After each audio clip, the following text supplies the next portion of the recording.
Hello and welcome to another episode about the construction and the extension of Heaton Lodge Junction. My name's Simon George. Now, before I forget, Heaton Lodge Junction was actually on the TV the other night. It was on Channel 5, 7 o'clock on Tuesday the 27th of August during the programme Our Great Yorkshire Life. And it was just all about a fly-on-the-wall documentary about the preparations for the original Wakefield exhibition. So for those of you that missed it, I think you can catch it up on My 5 or whatever, but again it was Channel 5, 7 o'clock on Tuesday the 27th of August. I think it portrays 3 or 4 different stories during the documentary, but the Heaton Lodge story is one of them. Anyway, in today's video we're going to be talking about concrete trunking. I laid about 120 metres in 1 centimetre sections, so I don't expect you guys to do that. I'm a bit nuts, as you well know. So we're going to be talking about concrete trunking and how to make it really super realistic. We're going to Norfolk to see how Tim Horn is getting on, not with the power station this time, but he's building sections for the cement factory, which comprises about 5 different buildings, which again are going to be featured on Heaton Lodge Junction. These buildings again are absolutely giant. We're going to be also featuring the power station too, because I've been trying to glaze it this week. Trying is about the operative word because I've not been making a great success of it. The windows are huge.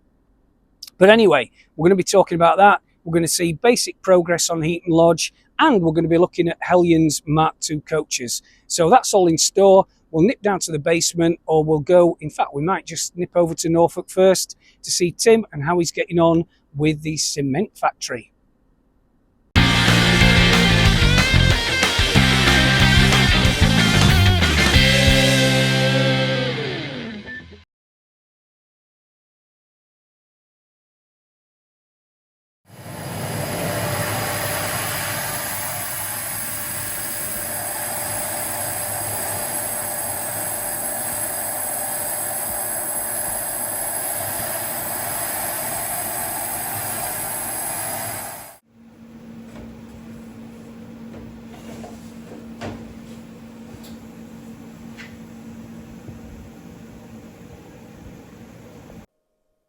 So here I am at Tim Horn's workshop.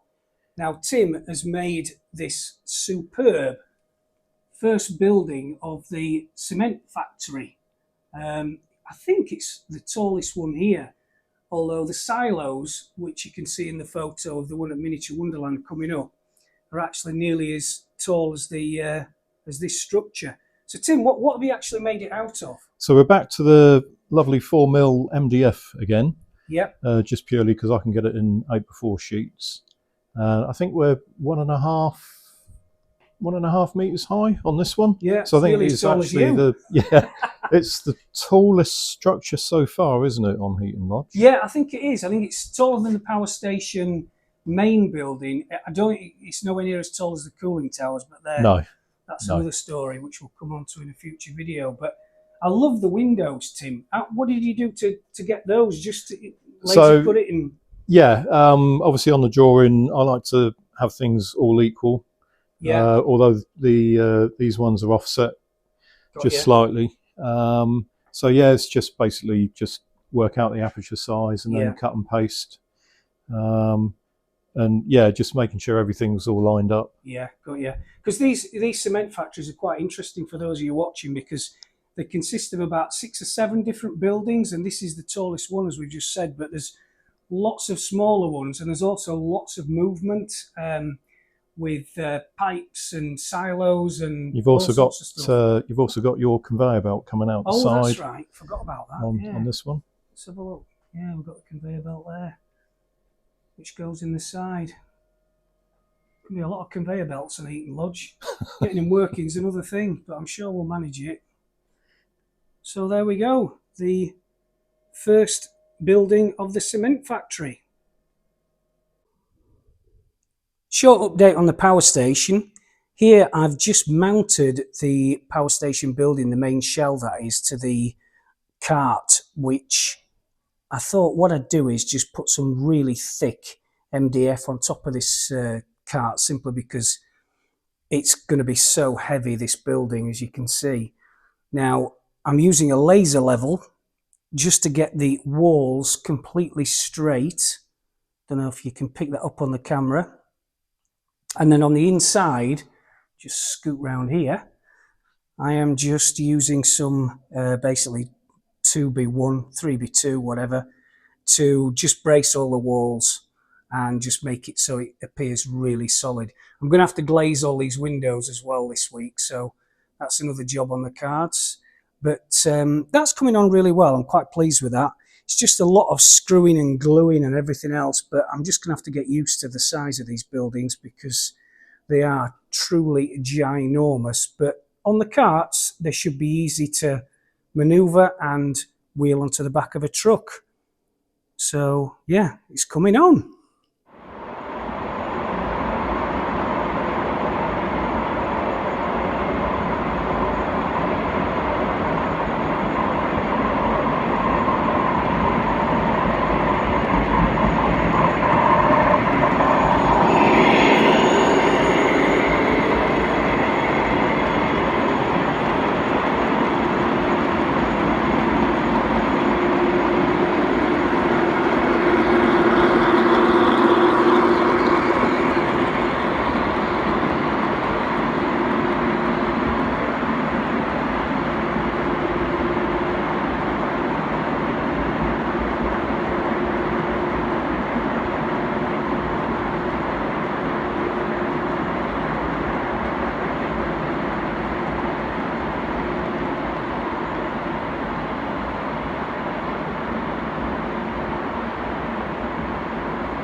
So in this week's scenic section of this week's episode, we're going to look at making ultra-realistic concrete trunking.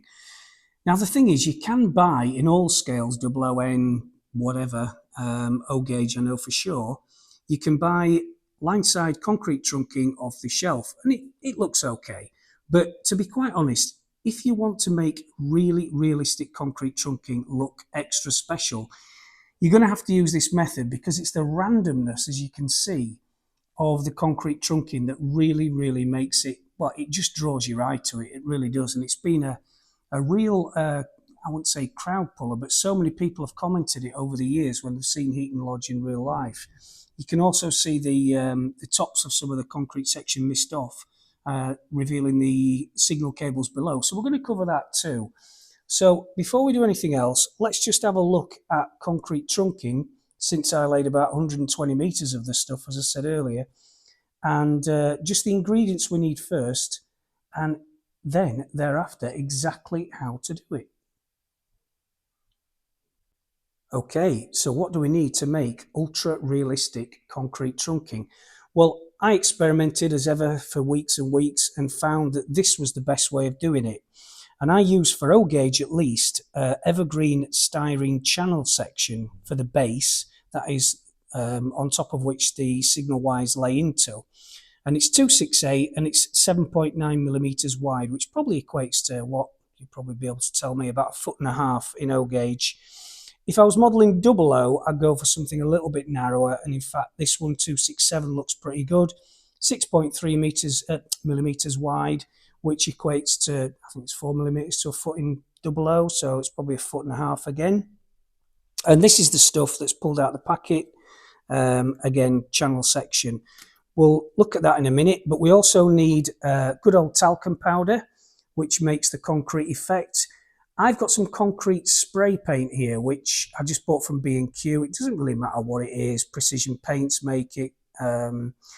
You can get it from B&Q, you can get it online, but as long as it's a kind of a concrete colour, that's good enough.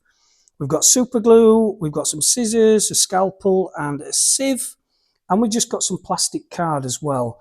Now, because Evergreen don't do any strip, which nicely covers this concrete trunk in the same width is what I'm trying to say, I just cut this strip into sections with a scalpel and yeah, just glue it over the top, but we'll come on to that more in a minute.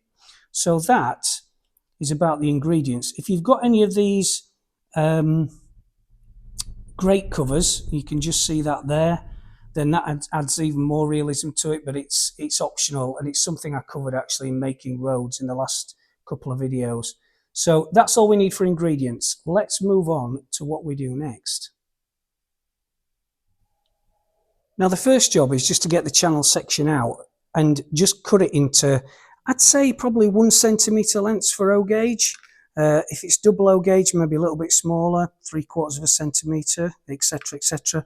But there's no wrong and right in this, because you know I looked at a lot of concrete trunking over the years, and it just seems like sometimes it's laid by people who've had a few too many pints to drink, because it's just unbelievable how many different sections and lengths it comes in.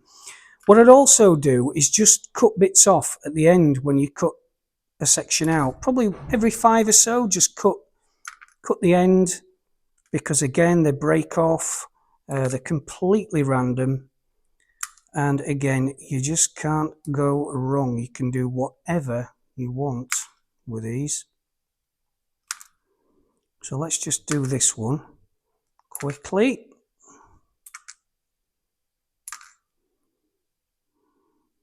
And just cut a bit off the end one. So that's one section, and we'll put all these. I'm just going to use this HBA to put everything in,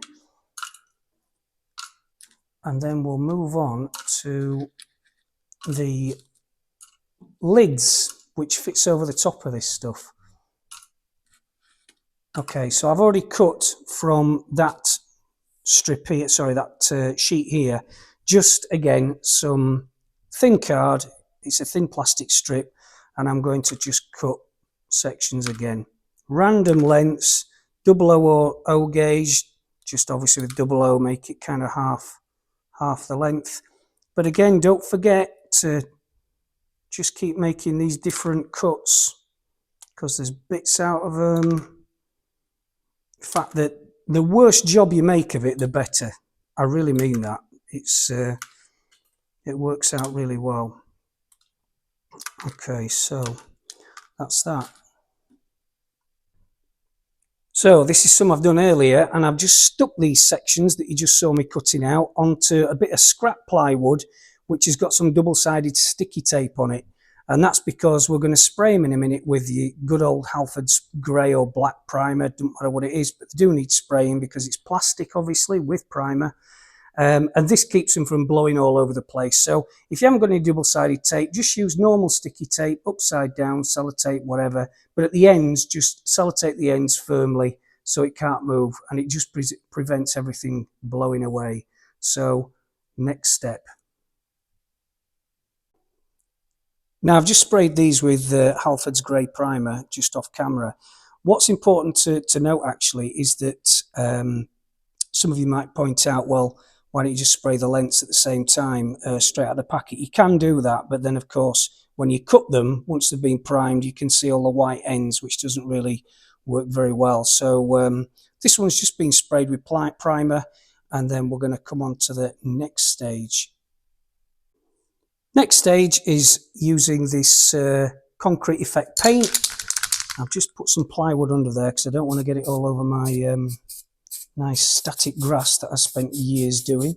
But we're just going to spray, as you can see, the concrete paint over our channel sections and our lids. Just make sure you get it from all angles as well, because what you don't want, as I mentioned earlier, is just a bit of white showing. And of course the sieve, and our old favourite, the talcum powder, which in my opinion just gives a really good rendition of concrete. So we're just going to sprinkle a bit over the top of our concrete trunking. It does look, actually, that particular brand of concrete paint that I've just used does give some sort of concrete effect, you know, that bumpiness, but this is only going to add to it. I think that's okay. Right, so we're just going to let that dry, so we'll give it 15 minutes or so and we'll come back to it. Now I've cheated a bit and I've just laid a few of these so you can see on camera, and these are the ones that I've actually just laid onto rough ground. Now, just a little bit of a tip: when you apply the super glue to stick these channels onto ground, if it's rough ground especially, I just use a bit of this super glue activator.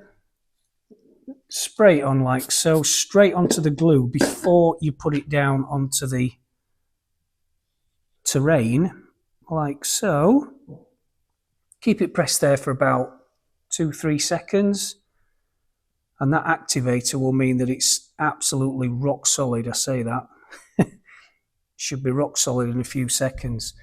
So yeah, as I've just said, note what I've done here as well. I'll just move the camera a little bit round. I have just cut the ends slightly at right angles, just to make a little deviation of these channels, because they went all over the place. They went behind relay boxes, they went in front of them, all over the place. And as I said earlier, you really can't go wrong.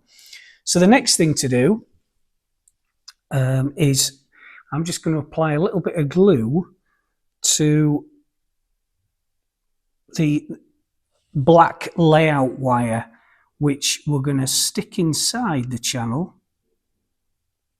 And we're going to do 3 on this occasion. Just going to stick them in there. Now they'll soon actually dry, and they will be our pretend signal wires. If I can get that in there, can just do 3 maybe. It's always a bit tricky with this, and I hate getting super glue on my fingers, as I'm sure you all do. No, in fact, I think I've left. Never mind. Let's just stick another one. Let's just stick another one next to it.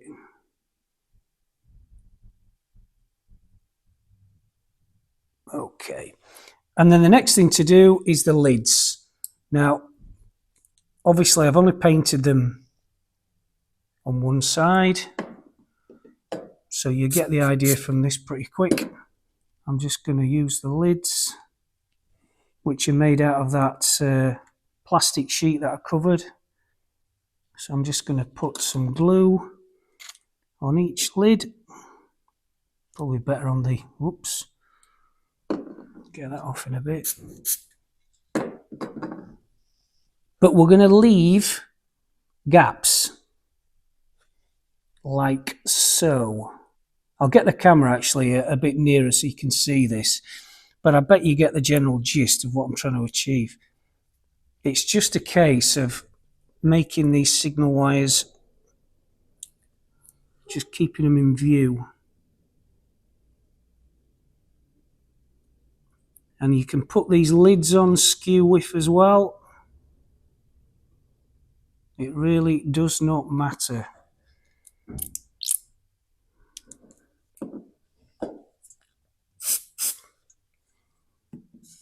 Put another one on here.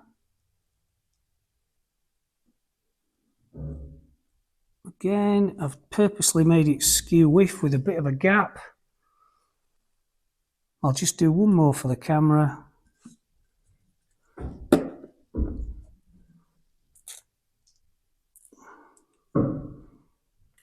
We'll just make do with one wire in there. Probably cable thieves would nick the rest. Okay, like so.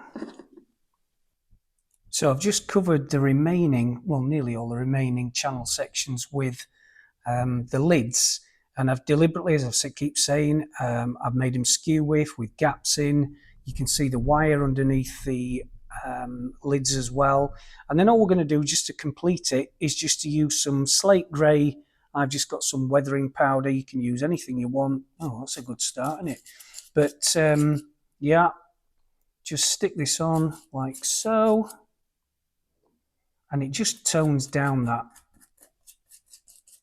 concrete, because unless you want to model new concrete, of course, but you find that most of these, oh god, I haven't made a right good job of gluing these, but you do find that most of these are really dilapidated, and I'm purposely leaving some darker than others. And just make sure as well, just one other little tip, get a bit of weathering powder on the wires underneath as well, because it takes off the shine from that layout wire. Get rid of that lid. And it immediately gives you the effect that I'm after. Okay, so this is one that I've done probably 3-4 years ago. You can see the leaves, the dead leaves next to it as well, which is going to be the subject of a future video. And we'll just pan across the track, and that's what I've just done in front of the camera, which is purposely more higgledy-piggledy. I will fill in those bigger gaps a bit later with some lid, but you can tell exactly what I'm trying to achieve there. And hopefully that'll give you some inspiration to try your own concrete trunking. So here's a surprise for you. Now, I've got a good friend at the minute, Giles, who's building me 2 or 3 of these superb radio-controlled vehicles. This is a front loader, as you can see, fitted with brake lights. It's also fitted with a flashing top beacon. It does a full range of movements. It's actually, you probably remember these for some of you of a certain age. They're originally dinky toys from the 70s. And Giles has managed to convert this with servos, radio control, miniature gears, etc., etc. And there's going to be quite a few of these. There's going to be cement mixers. There's going to be trucks, which is going to feature in the next video. And these will actually lift coal. I'm going to try now. Now, you'll have to forgive me because I haven't got my hand in yet. But these are actually going to lift coal and load coal trucks at the same time. So as you can see, the front loader goes down and just push it forward and then lift it up. Oh, hang on. No, other way. That's it. These are absolutely superb. The battery lasts for quite a long time as well. I'm just going to try and get it in this truck. Let's see if I can. Maybe. Oh, not too bad. Look at that. There we go. Just the shovel. Oh, go up a bit.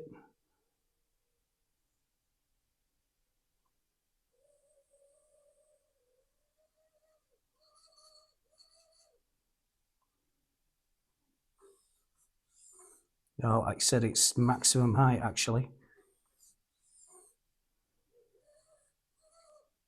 Never mind, at least some of it came out. Some of it stuck, I think, the coal. Oh well.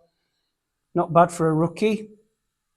But these are really superb, and these are going to be the feature of a full-length video in the future. And just how Giles does it is really, really superb.